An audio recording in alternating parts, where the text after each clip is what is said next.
Funding for Market Journal is provided by the Nebraska Corn Board.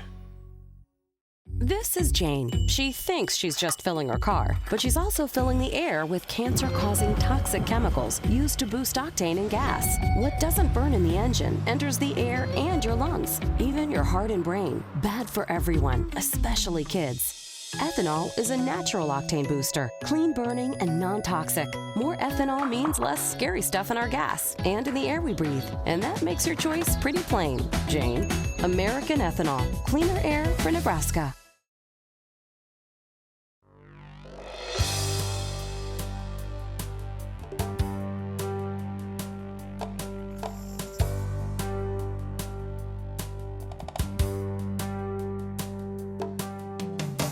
Market Journal, television for agricultural business decisions, is a presentation of the University of Nebraska-Lincoln's Institute of Agriculture and Natural Resources. Promotional support is provided by the Nebraska Farmer Magazine, and major funding for Market Journal is provided by the Nebraska Corn Board. Welcome to this week's edition of Market Journal. I'm Jeff Wilkerson. On this episode, Roy Smith looks ahead to the September crop report. Greg Kruger explains why growers should focus on Marestail Control after harvest. Brad Lubben gives an update on trade deal discussions, and Aaron Berger talks about the market for cull cows. Roy Smith is our corn and soybean market analyst this week. U.S. soybean conditions held steady this week. According to the USDA's latest progress report, corn conditions dropped a point from good to excellent categories as the crop nears the end. 76% of corn was listed as dented, with 18% mature.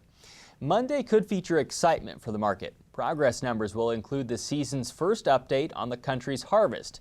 But prior to that, and perhaps more importantly, at 11 a.m. Central, the agency is scheduled to release its September crop report. If you regularly follow Roy's always never strategies for marketing grain, that's a very important date. We talked with Roy Wednesday afternoon about the upcoming estimates, basis movement in his area of the state, and current crop conditions. Well, here in the eastern part of Cass County, they're very good. Everybody's a little scared to guess at what the yields might be for fear they'll be wrong, but we're a couple weeks away from any kind of harvest, and most people probably try to do their beans first, which means probably another week. So it's going a little slow, but the crops are excellent. We're going to have just a dynamite yield. I don't hesitate to guess what it'll be. What are your thoughts on how markets have moved recently? The markets have moved pretty much in step with what they usually do. Having said that, we've seen quite a sell-off in the new crop soybeans, not so much in new crop corn, but it started out lower, relatively speaking, in new crop corn, so it doesn't have as far to go, when it fell, which it has. Would you characterize the last few days here, where both corn and soybeans have put on some money, as a rally, whether it's sustained or not? Well, everybody's that I talk to, market analysts and so forth, are saying, yeah, this is a rally, this is a rally. Well, I want to think that's true, but the price appreciation in soybeans has been like 35 cents. The price appreciation in corn is more like 22. Yes, that's a rally. No, that's not a very big rally. Having said that, if I had new crop grain that needed to go to the elevator at harvest time, I would take advantage of the rally of the last 3 or 4 days to get some priced. What if you had old crop? If you had old crop, you haven't been going to enough marketing workshops put on by the soybean board, or else you've been asleep when you were doing it, because my theory is that drop dead date of 4th of July, if you're holding any grain, corn or beans, past the 4th of July, sell them on the 5th, because it's just year in and year out, the market drags you down once you get past the 1st of October or 1st of August, and actually the 1st of July is my deadline, and I want it gone by then. The USDA September crop report is Monday, and that coincides with one of your important always never strategies, which is? Always sell some soybeans before the September crop report. The September crop report has a very strong tendency to be negative on the market because people have anticipated a rally, and we've gotten it. Only 4 days at this point, but maybe by the time this airs it'll be 6, let's hope. Always sell something before that September crop report because it has a tendency to say, well, we've got a lot bigger crop out here than we thought, and boop, in the tank it goes. Year in and year out, I've watched that happen, and people call me and say, what should I do? Well, you should sell some soybeans before the September crop report. Year in and year out, that's been a very good strategy, and I think it will be this year. We've added on some pennies onto the price already this week, so it's there. Beyond that, what would seasonal patterns indicate that corn and soybeans might do through September into October?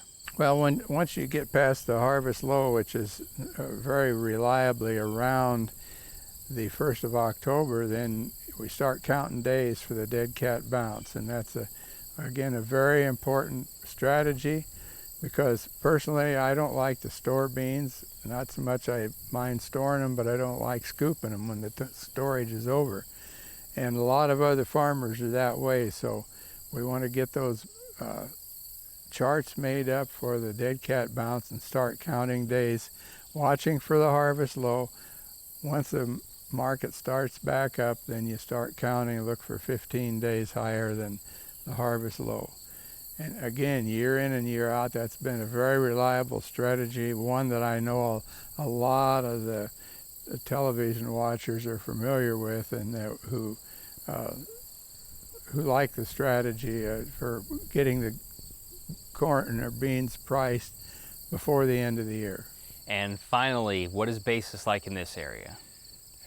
We have always told people that the basis usually improves as harvest starts, and we've been eagerly watching for that basis improvement and haven't seen it. And gosh, I hope this isn't that one odd year that we don't get a basis improvement, because basis improvement is a big part of the cash market for beans and corn, but especially for beans. And I know there's a lot of people watching for it, just saying, if I could just get 10 cents or 15 cents, I'll pull the trigger. I try to reassure people that it probably is going to happen again, but there's no guarantee. Next week, DTN's Todd Holtman will join us at Husker Harvest Days to recap the USDA's September crop report and its impact on corn and soybean markets. There are 6 weed species in Nebraska that have confirmed resistance to glyphosate. The first was Marestail in 2006. Nebraska Extension's Greg Kruger says the weed is again a problem in fields across the state this season and needs to be managed shortly after harvest for effective control. We talked with Greg recently in North Platte about controlling winter annual weeds, and specifically Marestail, after picking the crop. We got a lot of winter annual weeds that emerge in late fall, and one of the big ones for us is Marestail, and so managing those early before they get a chance to get rooted and get established is really important. So this year we saw a lot of Marestail escapes in those situations where most of that weed biotype is emerging in the fall. If we can get out ahead of it and then get a fall application on shortly after harvest, it really gives us a chance to be successful in the spring in our weed control programs. Can you go more into the timeline of the window of when you want producers to be in the field? We want guys to go into the field shortly after they take off the corn crop.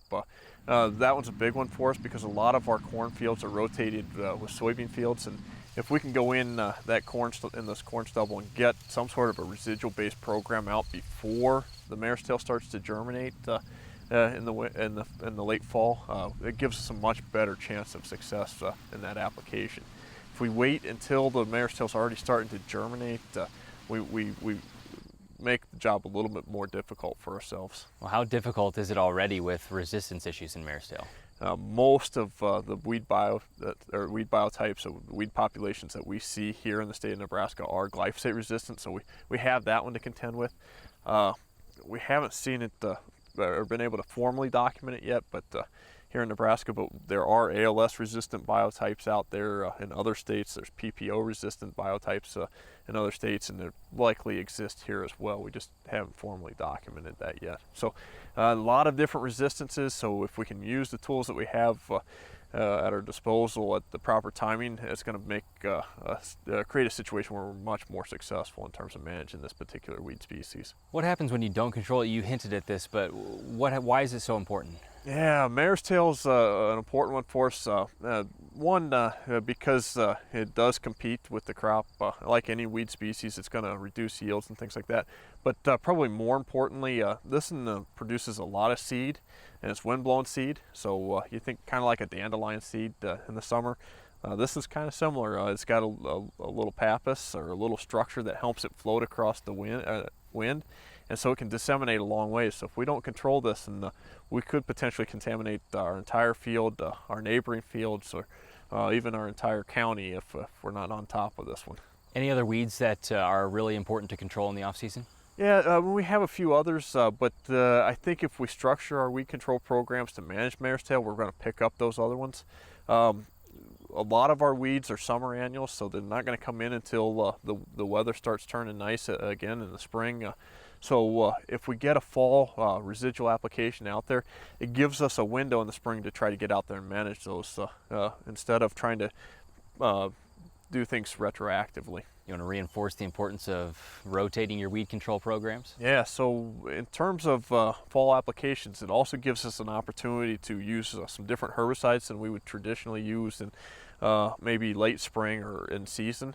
So it gives us a chance to use some different modes of action. It allows us the opportunity to tank mix some things that we might not use in our standard rotations today. And so it's going to help us in terms of resistance management long term there as well. For example? For example, we've got some residual-based products. We're seeing some of these residual-based products are really growing in terms of market share in the spring, particularly heading in front of soybeans. But you know, there's some residual-based products out there that are going to give us an opportunity to take the pressure off of Roundup, our post-emergence PPO inhibitors, and our ALS inhibitors. Earlier this season, we discussed the challenges in controlling resistant Palmer Amaranth. Nebraska Extension is surveying producers and agronomists to learn more about the spread of Palmer Amaranth in the state. You can find more about participating in that study through a link on the Market Journal homepage. The 12-nation Trans-Pacific Partnership still awaits congressional approval 7 months after its signing and years after its initial negotiations. Senate Majority Leader Mitch McConnell has said the Senate won't act on the deal this year, which could push the agreement to the next president. U.S. representatives are also looking for increased trade opportunities through the Transatlantic Trade and Investment Partnership, or TTIP, but those prospects may have darkened after opposition talk from France and Germany. Earlier this week, we talked with Nebraska Extension's Brad Lubben to discuss the drawbacks to agriculture if the U.S. can't make progress in those deals. We started by asking for an update on TPP. TPP, the Trans-Pacific Partnership, you know, we've negotiated it, the agreement was signed, it waited congressional consideration and approval. For practical purposes, that's a dead issue for now. It's not happening before the election. It's based on current conversations, not even really a topic of debate for the lame duck session either. It's something that awaits the next administration if it's to move forward. That's a follow-up question. Is there any way that this can be saved? It's interesting to observe, you know, the campaign right now, and you have the two major party candidates who have both been outspoken against trade. One might argue, are they truly against trade, or are they against trade agreements that they didn't negotiate? One might say that in negotiations, every deal that you weren't in the room to negotiate yourself is probably a bad deal, and it seems that some of the candidates sort of feel that. That's maybe a reason why Republicans are loath to trust Democrats with negotiations, and Democrats are traditionally loath to trust Republicans with negotiations. We don't like the other party in the room to be the one settling the deal. Is it really dead? There's a chance that the next administration can't really go back and renegotiate the agreement, but they could demand some side discussions as sort of a parallel to ratification. It's possible to do something like that. It's happened before when the Obama administration implemented the Colombia, Panama, and South Korea trade deals that were negotiated by the Bush administration. Now, this also comes at a time when TTIP doesn't look very good for passage, Right. Even for further discussion either. TTIP is certainly on a much longer time horizon. Negotiations aren't done. Not only do you have the uncertainty here in the U.S. with the presidential election and the direction or preference for trade negotiations of whichever administration takes over, you've got Britain's voted for exit from the European Union. Is that still a two-party negotiations? Might it become three-party negotiations? It changes both the potential benefits and the potential obstacles to negotiating with TTIP. So outside of these partnerships that the U.S. is a part of, there are other partnerships Right. that, for instance, Australia and China and India and other Asian nations are Right. discussing right now that have nothing to do with the U.S. What kind of vacuum would that leave Yeah. for space between here and there? Well, it puts us in a position. We as a country can't hardly back up and pursue an isolationist strategy. We might have occasional candidates talk about that, but it's not feasible, or at least conceptually sort of not feasible in the current world. We had TTIP and TPP on the agenda because they would establish not just trade relationships in both directions with major partners, they would establish stronger political relationships in those regions as well. Particularly with TPP, establishing that multi-nation economic and trade zone that brings with it political strength in a region that is also looking at China as a major influencer. That's an important discussion in that region beyond just the trade access. Of course, we're also looking at the economic benefits of trade in general as well. So it's hard to imagine walking away from those discussions. Is that a big deal if the U.S. would be to be left out of these deals? It's a big deal. It's a big deal for agriculture. If you look at one sector specifically and think of the market access and the potential to serve those growing markets and the potential to be left behind when other countries negotiate that better access. What's the answer to why free trade seems to work in other countries, especially if you look at Australia with deals they made in Japan and looking into Asia as well, specifically China? Why does it work there and the U.S. is having so much trouble with it here? Unfortunately, perhaps the concept of trade, the economics of trade, as we might say, seem to be pretty clear cut. The politics of trade are much more difficult.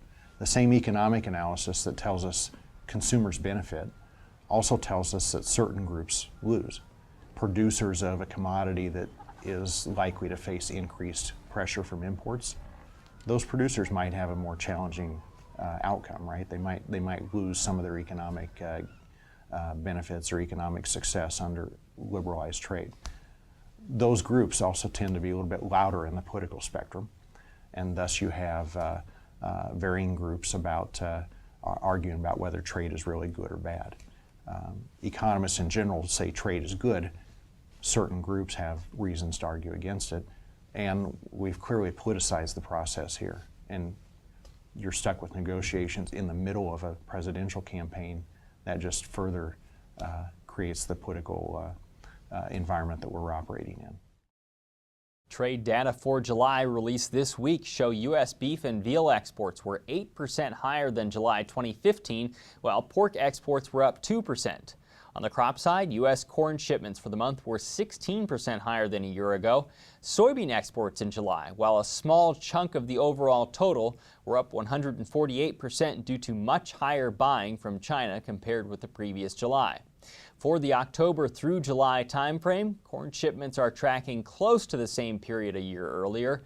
Soybean exports are down about 1.4%. The September Nebraska farmer says when father and son Greg and Jared Goebbels decided to expand their on-farm grain storage, they thought of it like building a small elevator where they could handle everything from one location. For the Goebbels operation near Norfolk, it started as a way to upgrade their current storage and have more of their capacity in one place. You can read more about their expansion in the September Nebraska Farmer. UNL's Beef Watch newsletter this month explained how producers might be able to add value to cull cows. Nebraska Extension's Denny Bauer described the variation in prices for those animals over the course of the calendar year and outlined ways for producers to add weight before marketing. We recently discussed the decision to move cull cows with Nebraska Extension's Aaron Berger near Kimball, Nebraska. We began by asking about the importance and seasonality of cull cow prices. So we typically see some seasonality to cull cow prices. Typically they're going to trend up in that March to May time period, kind of stay pretty good through the May through July, August period, and then from August to November tend to trend down, with October, November, early December tending to be the low annually for the year. So for folks who are looking at their forage situation, thinking about how might I reduce my demands on the forage I have from a pasture standpoint, I think early pregnancy diagnosis is a nice tool to consider utilizing, both for replacement heifers and for your mature cow herd. By identifying those open cows early, we might be able to market them when they weigh more. They're typically going to lose condition as we move into the fall. Market price also tends to slide, so that can be an advantage. Yeah, tell me more about why it's advantageous now before you get further into the season. Yeah, so from when we early pregnancy diagnose, we pick up which ones are not pregnant, and if we can move those non-productive females out of the herd earlier, we're going to save feed, and that has some advantage for us. We also are going to probably move those cows before they start to lose condition. As forage quality starts to decrease, we're going to see body condition and weight start to decrease as well, and that impacts the price you're going to get. And so by moving those cows early, there's some advantage both from the weight you get and from the condition, and typically we see that price decline. If you find an open cow, is that an automatic cull? That's a great question. So I think there's some opportunity, especially in young cows, to expose those for rebreeding, maybe targeting a late summer, early fall type program where they're going to be pregnant for that. As we see some of these folks, especially in eastern Nebraska, look towards maybe some dry lot type scenarios where they have cows that are later summer, early fall calving, and then to go to crop residue, they're looking for a source of replacements. So I think especially for sandhills, western Nebraska, where we're predominantly spring calving, that could be an opportunity to add some value to some cows that we otherwise might not. Is it a common hurdle that you're trying to save the genetics and keep those cows around and at the same time make sure you're not hemorrhaging money? Yeah, that's a great question as well. So I think I'm an advocate of a long breeding season, a short calving season. So what we do is we identify those cows that are going to calve in your window and then let someone else utilize those cows that are going to calve in their normal calving window. That really provides some advantages for both. You find those cows that fit your resources and environment, and then you can move those on to someone else that they can use there in their system and may still be very productive and work well. You can find more information about rebreeding open cows and adding value to cull cows on UNL's Beef website or through links on the Market Journal homepage. Now with this week's weather forecast, here's Nebraska Extension ag climatologist Al Dutcher. Well, folks, here we again for the weekly forecast. During this past week, we watched a slow-moving trough that moved from the Pacific Northwest across the northern plains. That slow movement brought in numerous rounds of thunderstorm activity beginning early in the week and progressed through the midweek period before we got a one-day break. And then, of course, we've seen the total precipitation be kind of exit out of our system yesterday as the main core of that upper air low moved toward our east. The reason we had so much precipitation with this system is we were able to tap that moisture from Hurricane Newton that moved up the Baja Peninsula and then became a depression in the southern portions of the southwestern United States, particularly southeastern Arizona and southwestern New Mexico. So the funnel of moisture up into our region was not impeded by the Rocky Mountains, and therefore we were able to juice up the atmosphere, so to speak. The good news is we're approaching Husker harvest days, that the models are indicating that it looks to be a fairly cool period during Husker harvest days and potentially dry. So let's get right to the main forecast. And here we are with the upper air trough that is beginning to move through our region. We have the cold air on the back side of this trough. So we're going to have a nice cool weekend. A little bit of a relief as we get into Sunday as the temperatures start to bump up slightly. But overall, we're going to be looking at widespread 70s with a few isolated 80s, particularly in the southern part of the state. And as we go into tomorrow, we'll see that trough rapidly lift toward the Great Lakes, and we'll get more of a zonal flow, very dry air coming down off of the mountains, and we don't expect much in the way of any precipitation chances across the state on Sunday. But as we get into Monday, we'll start to see another trough approaching the Pacific Northwest, and it will also bring in some moisture from some of the residual of Newton out in the southwest, might pull across the Rocky Mountains and touch off some scattered showers, although they'll be very isolated. Most likely areas would be across the extreme southern portion of the state. As we go into Tuesday, this system system starts to move its way toward our region, and therefore we do have an increasing chance for shower activity. Right now, the numerical models indicate that the best opportunity for widespread precipitation will be across the southeastern part of the state.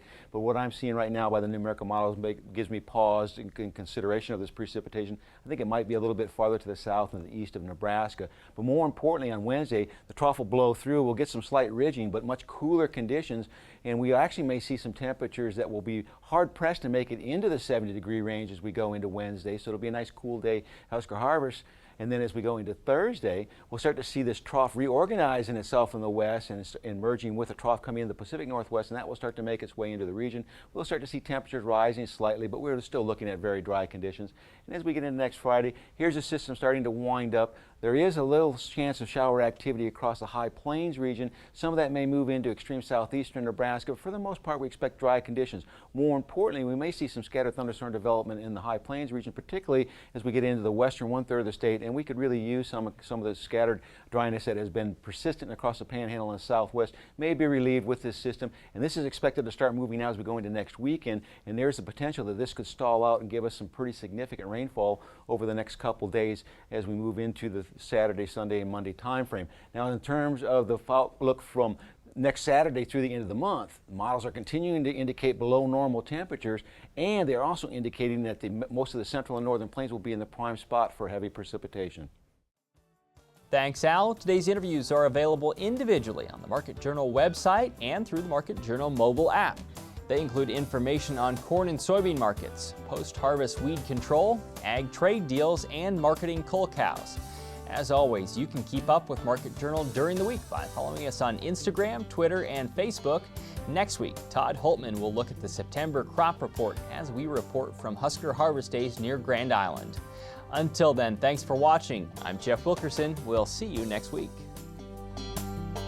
Join Market Journal online at marketjournal.unl.edu. You can also follow us on Twitter, Instagram, and Facebook. Promotional support is provided by the Nebraska Farmer Magazine, and major funding for Market Journal is provided by the Nebraska Corn Board. Market Journal is produced by the University of Nebraska-Lincoln's Institute of Agriculture and Natural Resources.